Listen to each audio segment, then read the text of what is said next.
11 अगस्त 1942 पटना की सड़कों पर देश की आजादी के लिए निकले कुछ नौजवानों के हाथ में हथियार नहीं था। उनके हाथ में था सिर्फ तिरंगा। सामने थी अंग्रेजी हुकूमत की बंदूकें और फिर अचानक धड़ाम धड़ाम धड़ाम गोलियां चली। एक नौजवान जमीन पर गिरा, दूसरा तिरंगा लेकर आगे बढ़ा, वो भी गोली का शिकार हुआ। लेकिन तिरंगा तिरंगा नहीं झुका। आखिर उस दिन पटना सचिवालय के सामने ऐसा क्या हुआ था जिसने बिहार के इतिहास में हमेशा के लिए अपनी जगह बना ली। आज की कहानी उन्हीं 7 अमर शहीदों की है। आदाब, आप देख रहे हैं बोल आपकी और मैं हूं आपके साथ मोहम्मद सादिक हुसैन। आज हम आपको ले चलेंगे उस दौर में जब भारत अंग्रेजों की गुलामी में था और देश के कोने कोने में आजादी की आग भड़क चुकी थी। ये कहानी है पटना सचिवालय गोलीकांड की, एक ऐसी घटना जिसमें कुछ युवा छात्रों ने अपनी जान देकर साबित कर दिया कि आजादी की कीमत सिर्फ नारे लगाकर नहीं बल्कि बलिदान देकर भी चुकानी पड़ती है। दूसरे विश्व युद्ध के बीच भारत में अंग्रेजों के खिलाफ गुस्सा लगातार बढ़ रहा था। 8 अगस्त 1942 को बंबई में कांग्रेस ने भारत छोड़ो आंदोलन का ऐतिहासिक आह्वान किया। महात्मा गांधी का संदेश था, करो या मरो। अंग्रेज सरकार ने आंदोलन को रोकने के लिए बड़े नेताओं को गिरफ्तार करना शुरू कर दिया। लेकिन अंग्रेज शायद एक बात समझ नहीं पाए थे। नेताओं को गिरफ्तार किया जा सकता था लेकिन आजादी की आवाज को नहीं। बिहार में भी छात्रों और युवाओं ने आंदोलन की कमान अपने हाथों में ले ली थी और फिर आया 11 अगस्त यानी आज का दिन। पटना में छात्रों का एक जुलूस सचिवालय की ओर बढ़ रहा था। मकसद साफ था, ब्रिटिश शासन के प्रतीक सचिवालय पर राष्ट्रीय ध्वज फहराना। जुलूस आगे बढ़ता गया लेकिन सचिवालय के पास पहुंचते ही अंग्रेजी पुलिस ने रास्ता रोक दिया। तनाव बढ़ रहा था, छात्र पीछे हटने को तैयार नहीं थे। उनकी मांग थी तिरंगा फहराया जाएगा। और तभी हालात अचानक बदल गए।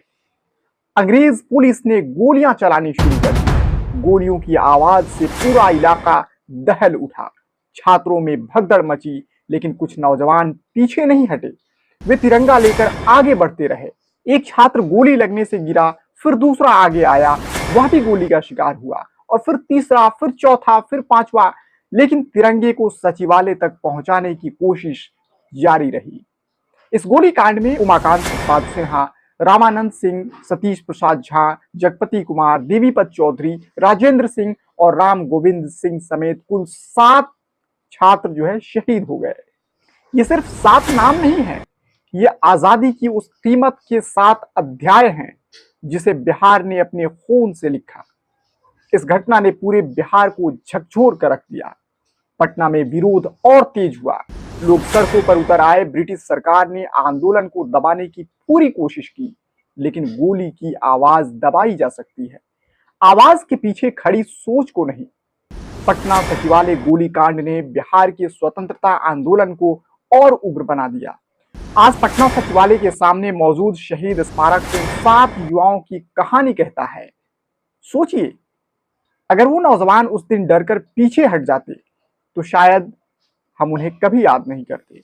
लेकिन उन्होंने फैसला किया, जिंदगी रहे या ना रहे, देश का झंडा जरूर ऊंचा रहना चाहिए। आज हम जिस तिरंगे को गर्व से सलाम करते हैं उसके पीछे ऐसे ही अनगिनत नौजवानों का बलिदान है। आजादी हमें विरासत में मिली है लेकिन ये विरासत मुफ्त में नहीं मिली है। किसी ने जेल काटी, किसी ने लाठियां खाई और किसी ने तिरंगे के लिए अपनी जान तक दे दी।